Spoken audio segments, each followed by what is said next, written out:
નમસ્કાર દર્શક મિત્રો, હું છું પરવીન પઠાણ અને આપ જોઈ રહ્યા છો જનાદેશ ન્યૂઝ. ક્રાઇમ રિપોર્ટમાં તમારું સ્વાગત છે.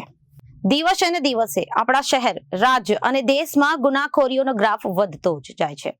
તો ચાલો જાણીએ કે આજે આખા દિવસમાં કયા રાજ્યમાં, કયા શહેરમાં અને કઈ જગ્યાએ ગુનાખોરીની કઈ કઈ ઘટનાઓ આખા દિવસ દરમિયાન બની છે. તેની વિગતવાર માહિતી તમને જણાવીએ અમારા આજના અહેવાલમાં. એક નજર કરીએ આજની હૃદયદ્રાવક ઘટનાઓ પર.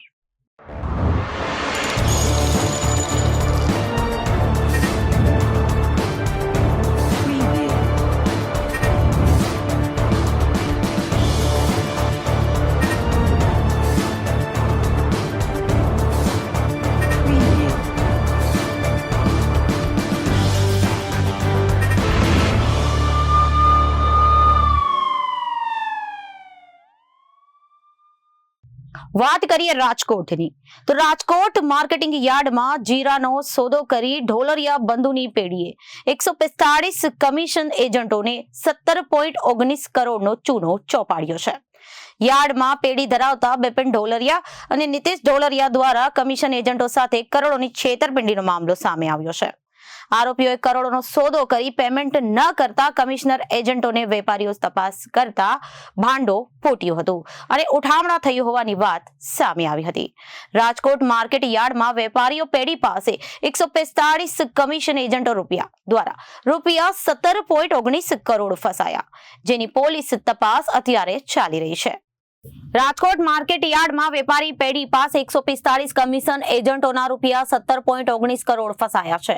ત્યારે નાણાંની રિકવરી માટે તંત્ર પર દબાણ કરવામાં આવતું હતું અને સતત બીજા દિવસે હરાજી સહિતની કામગીરી બંધ કરાઈ હતી. કોઈ યોગ્ય ઉકેલ કે બાંયધરી ન આપે ત્યાં સુધી કામકાજ નહીં કરવાનું કમિશન એજન્ટ એસોસિએશને એલાન કર્યું છે. રાજકોટ યાર્ડની વર્ષો જૂની પેઢી એવી જે કે કંપનીના સંચાલક બિપિન ઢોલસરિયા 2 દિવસથી ફરાર થઈ જતા હતા તથા મોબાઈલ સહિતના સંપર્કો બંધ થઈ જવાને પગલે વેપારીઓમાં ઉશ્કેરાટ સર્જાતો હતો. 4 દિવસથી પેમેન્ટ ન કરતા સંચાલકે નાણાં ચૂકવવાની બાંહેધરી આપી હતી અને ત્યારબાદ અચાનક ભૂગર્ભમાં ઉતરી જતા આક્રોશ કર્યો હતો. યાર્ડમાં જીરુની ખરીદી પેટે પેઢીના સંચાલકે 145 કમિશન એજન્ટોને 17.19 કરોડ ચૂકવવાના થાય છે અને મોટી રકમ રિકવર ન થાય તો કમિશન એજન્ટોની હાલત ખરાબ થવાની ભીતિ છે. કમિશન એજન્ટોએ આ મુદ્દાનો નિવેડો ન આવે ત્યાં સુધી યાર્ડ બંધ જ રાખવાનું એલાન છે. આજે પણ યાર્ડમાં હરાજી સહિતના કામકાજ ખોરવાયેલા રહ્યા હતા અને કરોડો રૂપિયાનું ટર્નઓવર અટકી પડ્યું હતું. યાર્ડના કમિશન એજન્ટો દ્વારા સમગ્ર પોલીસે કમિશનરને રજૂઆત કરવામાં આવી હતી. પેઢી માલિકને પકડવા તથા પૈસા રિકવર કરાવવા માંગ કરવામાં આવી હતી. કમિશન એજન્ટ એસોસિએશનના પ્રમુખ અતુલ કમાણીએ કહ્યું કે પેઢી માલિક જ ફરાર છે, તે હાજર થાય કે સંપર્કમાં આવે તો નાણાકીય સ્થિતિનો અંદાજ મળી શકે અને તેના વધારે વ્યૂ નક્કી થઈ શકે. આજે તમામ લેણદાણ કમિશન એજન્ટોમાં ઉચ્ચાટ છે. અનેકના 50 લાખથી 1 કરોડ લેણ નીકળે છે. યોગ્ય બાંહેધરી ન મળે ત્યાં સુધી નવા વેપાર શક્ય નથી. આ દરમિયાન યાર્ડના કમિશન એજન્ટોને આજે ક્રાઇમ બ્રાન્ચે તેડવામાં આવ્યા હતા અને ધંધાકીય પ્રક્રિયા, વેપાર, નાણાકીય લેવડ દેવડના ધારાધોરણ સહિતની માહિતી મેળવી હતી. પૈસા આપવામાં હાથ ઊંચા કરનારા પેઢી સંચાલકોનું પગેરું મેળવવા પોલીસે ચક્રો ગતિમાન કર્યા હોવાનું મનાય છે. શું નામ આપનું? અતુલભાઈ ગમાણી, કમિશન એજન્ટ એસોસિએશન પ્રમુખ. શું ઘટના બની છે? વેપારી રાજકોટ માર્કેટિંગ યાર્ડમાં છેલ્લા 20 વર્ષથી વેપાર કરતા જેકે ટ્રેડિંગ કંપની વાળા બિપિનભાઈ અને મિતેશભાઈ છેલ્લા ઘણા સમયથી જે માર્કેટિંગ યાર્ડમાં જીરાનો ધંધો કરતા હતા, એ છેલ્લે 1 તારીખથી લઈ અને 25 તારીખ સુધી એને જે જીરાની ખરીદી કરી એમાં 10 તારીખથી લઈ અને 27 તારીખ સુધીનું પેમેન્ટ એનું રોકાયેલું હોય, જેના હિસાબે અમને એને વારંવાર સૂચના અને વારંવાર પ્રેશર આપવા છતાં અમારું પેમેન્ટ ન આવતા છેલ્લે એનો મોબાઈલ બંધ કરી અને ભાગી ગયા છે. એના હિસાબે ગઈકાલે અમે સીપી સાહેબને પણ મળ્યા હતા અને અત્યારે ક્રાઇમ બ્રાન્ચમાં સાહેબને પાથરાજસિંહ ગોયલસિંહને પણ સાહેબને પણ મળ્યા અને એને અમને ખાતરી આપી છે કે જ્યાં બને ત્યાં સુધી જ્યાં હશે ત્યાંથી એને ગોતી લાવવામાં આવશે અને તમારી પેમેન્ટની 100% રિકવરી કરી દેવામાં આવશે. બીજા નંબરમાં માર્કેટિંગ યાર્ડમાં જે ધંધો અટાણે વેપારીઓ કરે છે, જે કમિશન એજન્ટો છે, એ મોટા પ્રમાણમાં રકમ હોય, 17 થી 18 કરોડ રૂપિયાની રકમ હોય, તો અત્યારે કોઈ પણ કમિશન એજન્ટો પાસે પૈસા ન હોવાના કારણે છેલ્લા 2 દિવસથી માર્કેટિંગ યાર્ડનું તમામ કામકાજ બંધ રાખેલ છે. અને જો આમાં અમને ખાતરી આપવામાં ન આવે કે અમારા પેમેન્ટને રિકવર કરવામાં ન આવે ત્યાં સુધી રાજકોટ માર્કેટિંગ યાર્ડનું કામકાજ સંપૂર્ણપણે બંધ રાખવાની કમિશન એજન્ટ એસોસિએશન દ્વારા નિર્ણય લેવામાં આવ્યો છે. બીજી તરફ વાત કરીએ તો યુપીના બિજનૌરની. બિજનોરમાં એક ચકચારી ઘટના સામે આવી છે, જેમાં બિજનોરમાં એક પિતરાઈ ભાઈએ 10 વર્ષના માસૂમ બાળકની હત્યા કરી અને 6 મેના રોજ મિત્રો સાથે અપહરણ કરી 5 લાખ રૂપિયાની ખંડણી માંગી હતી અને બાળકને કહ્યું હતું કે રૂપિયા નહીં આપે તો હું 2 લાખ તને આપી દઈશ, બાકીનું આપણે રાખીશું. જ્યારે બાળક સંમત ન થયું ત્યારે રહસ્ય ખુલી જવાના ડરથી તે લોકોએ બાળકનું ગળું દબાવીને તેની હત્યા કરી નાખી હતી. પછી તે પરિવાર સાથે શોધવાનો દોડ પણ કરતા રહ્યા હતા. પોલીસે એન્કાઉન્ટર બાદ બાળકના મૃતદેહને દફનાવી રહેલા 5 આરોપીઓની ધરપકડ કરી કાયદેસરની કાર્યવાહી હાથ ધરી છે. બિજનોરમાં એક પિતરાઈ ભાઈએ 10 વર્ષના માસૂમ બાળકની હત્યા કરી. 6 મેના રોજ મિત્રો સાથે અપહરણમાં 5 લાખ રૂપિયાની ખંડણી માંગી હતી. બાળકને કહ્યું કે હું તને 2 લાખ રૂપિયા આપીશ, બાકીનું આપણે રાખીશું. જ્યારે બાળક સંમત ન થયું ત્યારે રહસ્ય ખુલી જવાના ડરથી તેનું ગળું દબાવીને હત્યા કરવામાં આવી હતી. પછી તો તે પરિવાર સાથે શોધવાનો દોડ કરતો રહ્યો. પોલીસે એન્કાઉન્ટર બાદ બાળકના મૃતદેહને દફનાવી રહેલા 5 આરોપીઓની ધરપકડ કરી હતી. એન્કાઉન્ટરમાં એક ગુનેગારને પગમાં ગોળી વાગી હતી. આ ઘટના શિવલ કલા પોલીસ સ્ટેશનની વિસ્તાર હેઠળના હુસેનપુર કલાન ગામમાં બની હતી. બધા આરોપીઓ માસૂમના ગામના જ રહેવાસી છે. પોતાના એકમાત્ર દીકરાના મૃત્યુ પછી માતા પિતાની હાલત ખરાબ છે, તેઓ રડી રહ્યા છે. હુસેનપુર કલાલના રહેવાસી દીપક કુમાર એક ખેડૂત છે. પરિવારમાં તેમની પત્ની, પુત્રી અને પુત્ર આયુષ 10 વર્ષનો સમાવેશ થાય છે. આયુષ ધોરણ 7માં અભ્યાસ કરતો હતો અને 6 મેના રોજ બપોરે 1:30 વાગે આયુષ અચાનક ઘરેથી ગુમ થઈ ગયો. પરિવારે આખી રાત બાળકની શોધ કરતો રહ્યો, પરંતુ બાળક ક્યાંય મળ્યું નહીં. આ પછી દીપક કુમારે 7 મેના રોજ શિવલ કલા પોલીસ સ્ટેશનમાં રિપોર્ટ નોંધાવ્યો, જેમાં તેમણે જણાવ્યું કે તેમનો પુત્ર આયુષ ગુમ છે. પોલીસે એક ટીમ બનાવી અને બાળકની શોધ શરૂ કરી. ખંડણી માંગતો મેસેજ આવ્યો હતો. પિતાના મોબાઈલ પર ખંડણી માંગવાનો મેસેજ આવ્યો. અપહરણકારોએ 5 લાખ રૂપિયાની ખંડણી માંગી હતી. પરિવાર 5 લાખ રૂપિયા આપી શક્યો નહીં. પરિવારના સભ્યોએ આ વાત પોલીસને જણાવી. ત્યારબાદ 8 મેની રાત્રે પોલીસને એક બાતમીદાર તરફથી માહિતી મળી અને આયુષની હત્યા કરવામાં આવી. આરોપીઓ તેના મૃતદેહને ખેતરમાં દાટી રહ્યા હતા. પોલીસે ઘટના સ્થળે પહોંચતાની સાથે આરોપીઓએ ગોળીબાર શરૂ કરી દીધો. એન્કાઉન્ટર બાદ પોલીસે 5 આરોપીઓની ધરપકડ કરી હતી. એક ગુનેગારને પગમાં ગોળી વાગી હતી. ગોળી પોલીસ સ્ટેશનના ઇન્ચાર્જના જેકેટમાં વાગી હતી અને ધરપકડ કરાયેલા આરોપીની ઓળખ અનમોલ, આકાશ, અનિકેત, નકુલ અને ઉમેશ તરીકે થઈ છે. તે બધા પરિવારના પરિચિતો જ છે. તેના પિતરાઈ ભાઈ આયુષની હત્યા કર્યા પછી પરિવારને ગેરમાર્ગે દોરતો રહ્યો હતો અને તેનો પરિવાર આખી રાત આયુષને શોધતો રહ્યો હતો, જેથી પરિવારના સભ્યો તેના પર શંકા ન કરે. અને અનિકેત ગુનેગારને પ્રકારનો છે અને આકાશ સોની, અનિકેત જાટ, નકુલ સોની હુસૈનપુર કલાલના રહેવાસી છે. અનમોલ જાટ ઉમેશ વાલ્મીકી નજીકના ઇમલિયા ગામના લોકો રહેવાસી છે. બધા એકબીજાના મિત્રો છે. અનિકેતે પગમાં ગોળી વાગી છે, તે ઘાયલ છે. આમાં 2 યુવાનો ચાંદપુર પ્લાયવુડ ફેક્ટરીમાં કામ કરે છે. ત્યારે અનિકેતના પિતા એક મોટા ડોક્ટર છે. અનિકેત ઘરે જ રહે છે. પૂછપરછ દરમિયાન અનિકેતે જણાવ્યું હતું કે તેણે તેના મિત્રો સાથે મળીને અપહરણનું કાવતરું ઘડ્યું હતું અને આયુષને કહ્યું કે હું તારા પિતા પાસેથી 5 લાખ રૂપિયા લઈશ, જેમાંથી 2 લાખ રૂપિયા હું તને આપીશ. આપણે બધા 3 લાખ વહેંચીશું. આયુષે વિરોધ કર્યો અને કહ્યું મને છોડી દો. રહસ્ય ખુલી જવાના ડરથી એ લોકોએ તેમને મારી નાખ્યું હતું. હત્યા પછી તરત જ ઇન્સ્ટાગ્રામ પર આયુષના પરિવાર પાસેથી 5 લાખ રૂપિયાની માંગણી કરતો સંદેશ પણ મોકલ્યો હતો. જો કે પોલીસે આ ગુનાનો ભેદ ઉકેલી કાયદેસરની કાર્યવાહી હાથ ધરી છે. दिनांक 7 मई 2025 को वादी श्री दीपक कुमार पुत्र श्री नथु सिंह निवासी ग्राम हुसैनपुर कला थाना शिवाला कला द्वारा थाना स्थानीय पर सूचना दी गई कि उनका पुत्र आयुष दिनांक 6 मई 2025 को नाराज होकर घर से कहीं चला गया है, अभी घर पर वापस नहीं आया है. इस सूचना पर थाना स्थानीय पर तत्काल सुसंगत धाराओं में अभियोग का पंजीकरण कर विवेचनात्मक कार्रवाई प्रारंभ की गई. पुलिस अधीक्षक महोदय द्वारा घटना की गंभीरता को दृष्टिगत रखते हुए गुमशुदा आयुष की बरामदगी के लिए स्वाट, सर्विलांस और थाना स्थानीय स्तर पर टीमों का गठन किया गया. दिनांक 8 मई को सूचना प्राप्त हुई कि गुमशुदा आयुष की हत्या उसके नज़दीकी साथियों द्वारा कर दी गई है और वे उसके शव को जंगल ग्राम इमलिया के गड्ढे में छुपाने का प्रयास कर रहे हैं. इस सूचना पर स्वाट, सर्विलांस और थाना स्थानीय की टीमें तत्काल मौके पर पहुंची. अभियुक्त गणों द्वारा पुलिस पर जानलेवा हमला करने के लिए आग्नेयास्त्र से फायरिंग किया गया। पुलिस टीम द्वारा आत्मरक्षार्थ की गई जवाबी फायरिंग में एक अभियुक्त के पैर में गोली लगी और मौके पर शेष 4 अभियुक्तों को गिरफ्तार किया गया। Bureau report Janadesh news.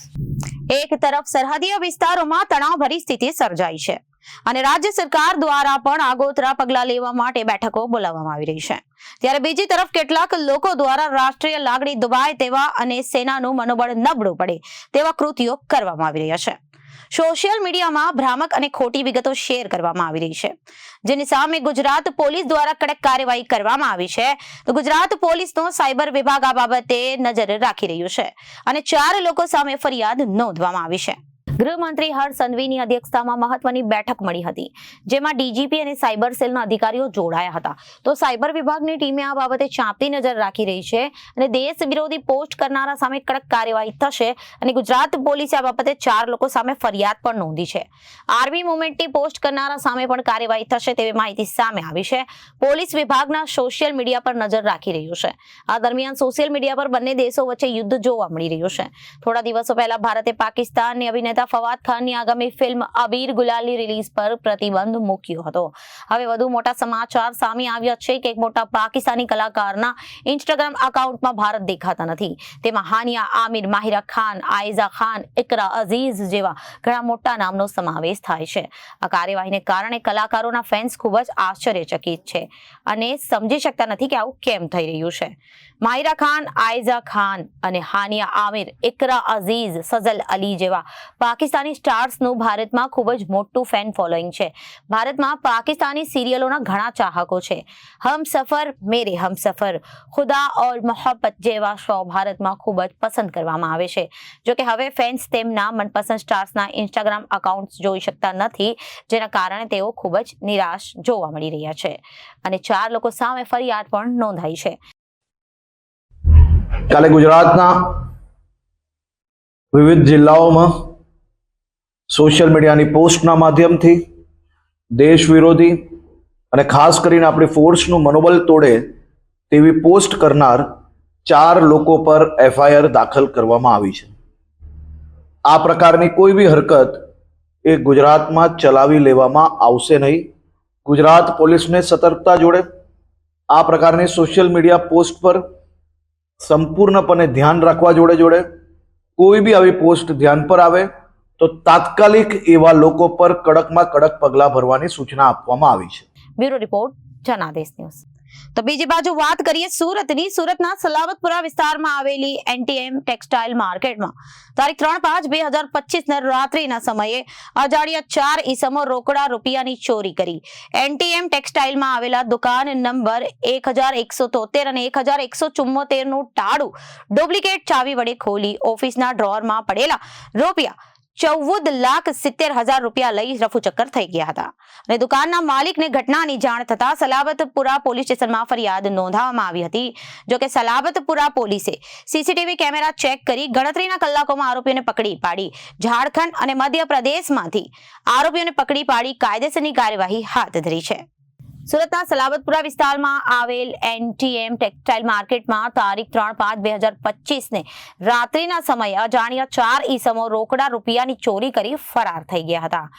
એનટીએમ ટેક્સટાઇલમાં આવેલા દુકાન નંબર 1177 1174 નું તાળું ડુપ્લિકેટ ચાવી વડે ખોલી ઓફિસના ડ્રોરમાં પડેલા રોકડા રૂપિયા 14,70,000 રૂપિયા લઈ આરોપીઓ ફરાર થઈ ગયા હતા। દુકાનના માલિકે ઘટનાની જાણ થતા સલાબતપુરા પોલીસ સ્ટેશનમાં ફરિયાદ આપી હતી। સલાબતપુરા પોલીસે ફરિયાદના આધારે સીસીટીવી કેમેરા ચેક કરી ગણતરીના કલાકોમાં આરોપીઓને ઝારખંડ અને મધ્યપ્રદેશથી ઝડપી લીધા છે। આરોપી ગુરુ કુમાર કામતાસિંહ ચંદ્રવંશી ફરિયાદીની દુકાનમાં જ કામ કરતો હતો।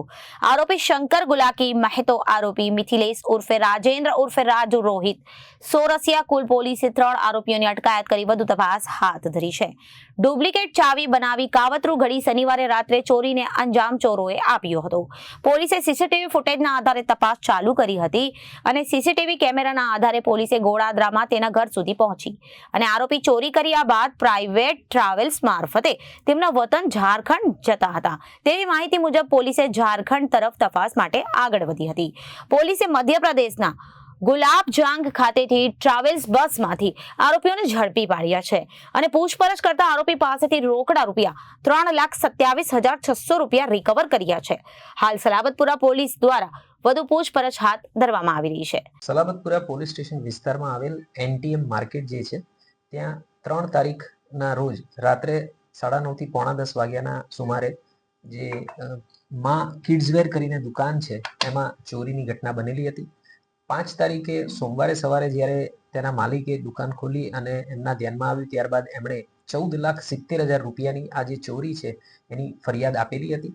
આ ફરિયાદ દાખલ કર્યા બાદ તાત્કાલિક ધોરણે પોલીસે અલગ અલગ ટીમો બનાવી સીસીટીવી કેમેરા, હ્યુમન ઇન્ટેલિજન્સ અને બાતમીદારો મારફતે તપાસ ચાલુ કરી. તાત્કાલિક ધોરણે ધ્યાનમાં આવ્યું કે આ દુકાનમાં જે એક કામ કરી રહેલ શખ્સ છે ગુડ્ડુ કુમાર કામતાસિંહ ચંદ્રવંશી, એણે આ ચોરીમાં ભાગ ભજવેલો છે અને એની સાથે અન્ય 2 માણસો પણ આમાં ચોરી કરતા હતા દુકાનમાં આવીને એ દેખાયું હતું. આ સીસીટીવીના આધારે તપાસ કરી અને ત્યારબાદ આ જે ગુડ્ડુ કુમાર છે એનું ઘર ગોડાદરામાં છે. પોલીસ ત્યાં આગળ પહોંચી અને ત્યાંથી માહિતી મેળવી અને એ પોતાના વતન ઝારખંડ જઈ રહ્યો હતો એવી બાતમી મળતા તાત્કાલિક ટ્રેસિંગ કરી અને એની પાછળ પોલીસની ટીમો લાગી ગઈ હતી અને એને મધ્યપ્રદેશમાંથી ગુલાબગંજ ખાતેથી ચાલુ ટ્રાવેલ્સમાંથી જ ત્યાં આગળથી પોલીસે પકડી પાડેલો હતો. Bureau report Janadesh news. બીજી ઘટના આવી છે ફિરોઝાબાદમાંથી સામે આવી છે કે ફિરોઝાબાદના માખણપુર પોલીસ સ્ટેશન વિસ્તારમાં બનેલા સૈયદની પાછળના સીમા દિવાલની અંદર 2 મૃતદેહો પડ્યા હોવાની માહિતી મળી આવી હતી. આ માહિતી મળ્યા બાદ ડાયલ 112 પર ઘટના સ્થળે પહોંચી હતી પોલીસ અને ઉચ્ચ અધિકારીઓના કાફલાએ ઘટનાની જાણ કરવામાં આવી હતી અને 2 લોકોની હત્યાના સમાચાર સાંભળીને પોલીસ વિભાગમાં પણ ખળબળાટ મચી જવા પામ્યો હતો. માખણપુર પોલીસ સ્ટેશન ઘટના સ્થળે પહોંચ્યો હતો અને કાયદેસરની કાર્યવાહી હાથ ધરાઈ હતી. પોલીસના જણાવ્યા અનુસાર 2 વ્યક્તિઓની ઓળખ રાહાના પોલીસ સ્ટેશન ઉત્તર પ્રદેશના રહેવાસી અને 45 વર્ષીય પૂરન કશ્યપ અને બીજા વ્યક્તિએ 55 વર્ષીય રામનાથ તરીકે થઈ છે. જેઉકા પોલીસ સ્ટેશન વિસ્તારનો રહેવાસી છે. પોલીસ સૂત્રો પાસેથી મળેલી માહિતી મુજબ પૂરણ કશ્યપ તાંત્રિક ભગત તરીકે કામ કરતો હતો. પૂરણ અને રામનાથ બંને એકબીજાના સગા છે. રામનાથ 2 દિવસ પહેલા શિકોહાબાદ પોલીસ સ્ટેશન વિસ્તારમાં આવેલા તેના સાસરિયા મ્યોલીથી પૂરણના ઘરે પહોંચ્યો હતો અને ગઈકાલે બપોરે તેને ઉત્તર પોલીસ સ્ટેશન વિસ્તારમાં આવેલા પૂરણના ઘરેથી નીકળ્યા હતા પરંતુ રાત્રે ઘરે પહોંચ્યા ન હતા. સવારે સ્થાનિક લોકોએ મંદિર પાસે 2 લોકોના મૃતદેહ જોયા અને ડાયલ 112 ને જાણ કરી. ડાયલ 112 ઘટના સ્થળે પહોંચીને માખણપુર પોલીસ સ્ટેશનની ઘટનાની જાણ કરાઈ હતી. માખણપુર પોલીસ સ્ટેશનના ઇન્ચાર્જ ઇન્સ્પેક્ટર અનિલ કુમારસિંહના જણાવ્યા અનુસાર જ્યાં પૂરણ અને રામનાથના મૃતદેહ મળ્યા હતા તે સમાધિ પાસે 2 ગ્લાસ, 1 કાપેલું લીંબુ અને 1 લાડુ પણ મળી આવ્યા હતા. ઘટના સ્થળે પાણીના પાઉચ પણ મળી આવ્યા હતા જેમાંથી 2 ખાલી હતા અને 2 ભરેલા હતા. ઘટના સ્થળની પરિસ્થિતિ જોતા પૂરણ દ્વારા તાંત્રિક વિધિ કરવામાં આવી હોવાની શક્યતાઓ સેવાઈ રહી છે અને તાંત્રિક વિધિ પછી શક્ય છે કે બંને કંઈક એવું ખાધું હોય કે ઝેરી હોઈ શકે. ઇન્ચાર્જ ઇન્સ્પેક્ટરના જણાવ્યા મુજબ રામનાથ અને પૂરણ વચ્ચે ખૂબ જ સારા સંબંધો હતા અને રામનાથ અને પૂરણ સાથે પૈસાની લેવડ દેવડ કરતો હતો.